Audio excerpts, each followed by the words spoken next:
Dear friends, welcome to my video. In this video, I'll show you how to create or send push notification or also called cloud messaging from Firebase console to your Android app. So let's begin.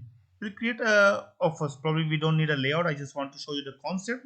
I'll just name this app as push notification app. You can name this app anything and just click finish and let's wait for the environment to load. So once it's there, I think we can jump to our Firebase console. But before that, I will add few permissions. Say for example, permission to access internet and probably also the permission to access network state. Yeah. So of course, once you add this access for internet in the manifest file, you don't have to explicitly ask from the user because these days Android assumes that all the app will have the access to internet. Okay, so once this is done, now we will switch to the Firebase console. So in the Firebase console, so I have just opened it. I already have one project created, so you can either use the already if you have a project, or you can also create a new project. It doesn't matter.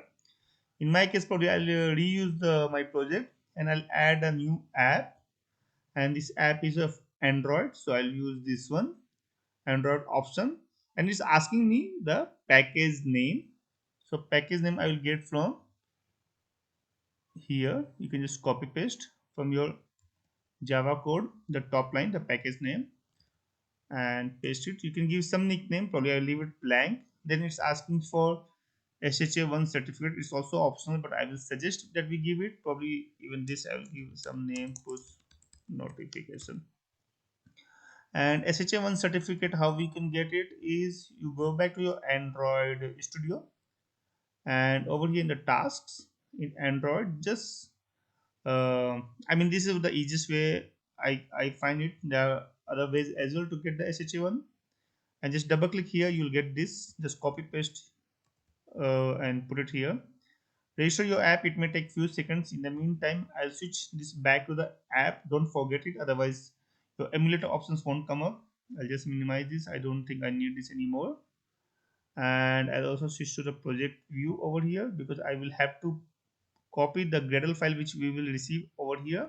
So I go back to my Explorer, and the Gradle file, or the JSON file, not the Gradle, sorry, that has been created, and I just download it. And I'll just copy the file from my download folder to this folder. So I have copied the file in my clipboard. I come back here, and in the app, just I'll just paste it and make sure the name is Google Services JSON, and just refactor. I think this will also open this file. I don't think I will need this. Just close it. So make sure your file gets added just in this within the app folder in the build or Gradle. You can cross verify. It also shows you the screenshot where to add, so it should be in the same line after build or Gradle. So once done that, you can click next here. Also in the Android studio, I'll switch back to my Android view in the project navigation, and I think I have to add few things in the Gradle file. So in the there are two Gradle files. One is the app level and one is the project level. So in the project level Gradle file, I think we have to just add one thing, which is this class path. So just copy this line. You can use this a small button here and come back here and add it, and it will ask you to sync now. We can do it in one go for the other Gradle file as well. So come back to your app level Gradle file, and here, and of course just make sure that you have also checked the others that Google is added. For me it is added, so I'm just ignoring it. And in the app level Gradle file, what you have to do is you have to add this to apply plugin. So I think first one is already added. I'll just add the second one, and that's the first line usually. So if you can see, the syntax has changed a little bit, but that should not matter much. So you can just do id and just remove these, and that's all. Yeah. So this line will mean that it's applying this particular plugin as well. The first one is anyway added, so you don't have to do it again. And no, in the dependencies, there are few dependencies it asks you to add.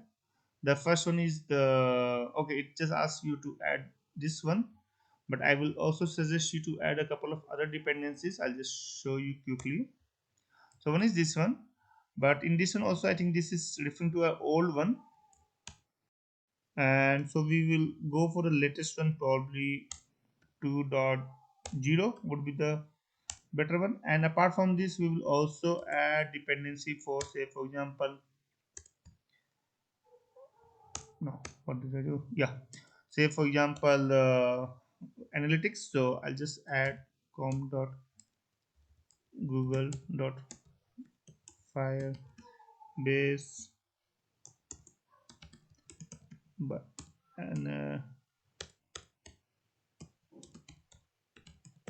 perfect. And what else we'll need is we'll need one for implementation of the messaging services. So for that I'll add again google dot firebase firebase messaging. Yes, so this, once you add, just sync now. It may take a while for you to sync it because it depends whether it's downloading the files afresh or if it already has these library files.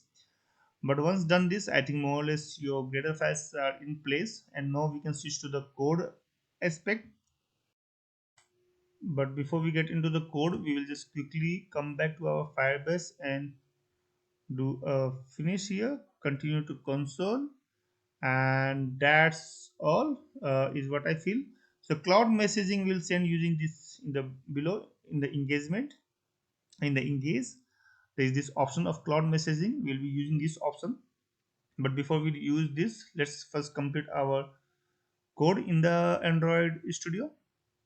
So in the main activity, I don't think we have to do much as of now. First and foremost, we'll create a another class for extending our this Firebase messaging service. So you can just name this class anything, Firebase push notification class. I have given a fairly long name. You don't have to give such a long name, but yeah, you can give any name, and this will extends Firebase messaging service. Perfect. Yeah, and I think what we can do is we can uh, generate the constructor and one of the override methods. I'll show you how. So for constructor, you just press Alt Insert from the keyboard, or also probably I can show you how you can do from the mouse. So you just click here, generate, and then constructor will get generated. Probably you can just add super to this, and what else? Probably we can also generate override methods, and in override methods choose this one, on message received, and this is the place where you can do whatever you want to do when the message is received. So remote message is the uh, variable which will contain the message which is received from the notification, but as of now we leave this method blank because we are just planning to show this that particular method or particular notification on the phone, and not trying to do anything much for this short video. Okay, and in the main activity what you can do is you can create an intent, some kind of like probably we'll be creating it like a background service. So you can just create like this, and new intent, probably it will be from this, and then the class will be Firebase push notification class. No, Firebase, and then the class.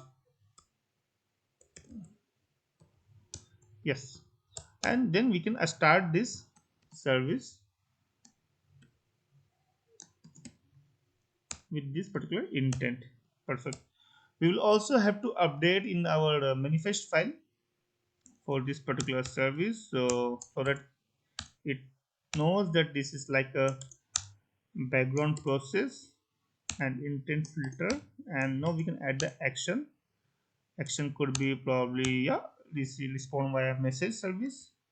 And that's all is what I think from this set. That is fine and more or less looks good. So now we will run this app in our emulator. Let's wait. Yeah, in terms of UI, I don't think we have to do anything. We leave it just default. Let it come up because we are not planning to use anything from our UI perspective. So our emulator has come up, and this is like the basic layout which we have defined. And now let's move back to our cloud messaging or Firebase console. And since we haven't sent anything, so it's asking us send your first message. Otherwise, it will give you a list of the message which is there. Conversion measurement and most targeting which is currently not enabled for this project. So you can just enable Google Analytics.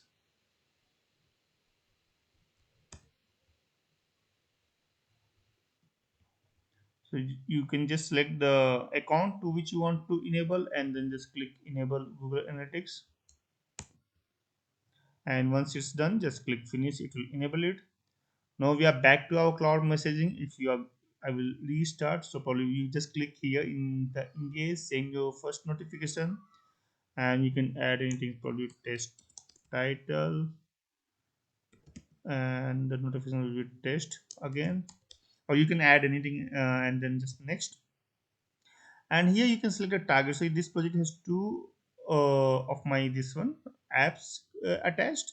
So I'll be using the push notification app, the one which I have just now created, and then I'll just click review. And before I send it, probably I should make sure that it goes in the background because that's how, yeah, because this is supposed to be in the background, the app, then only the notification should will be appearing as a push notification.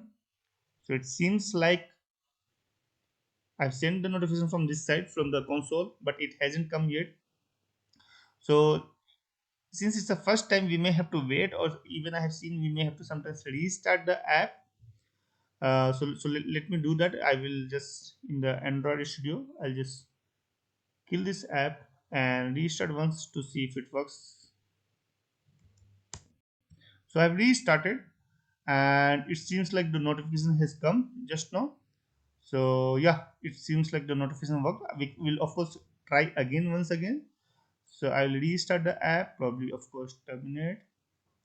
The app will come up. I will just bring it to the send it to the background by pressing the home button so that this is running in the background of course.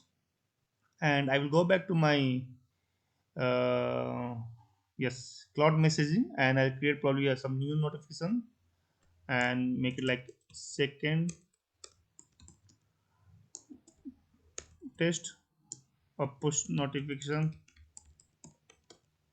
I'll just put test notification, and I'll just click next here, go to the target again. I'll select the app to which I want to target, which is the current one, and I'll review and publish, and I'll wait for few seconds.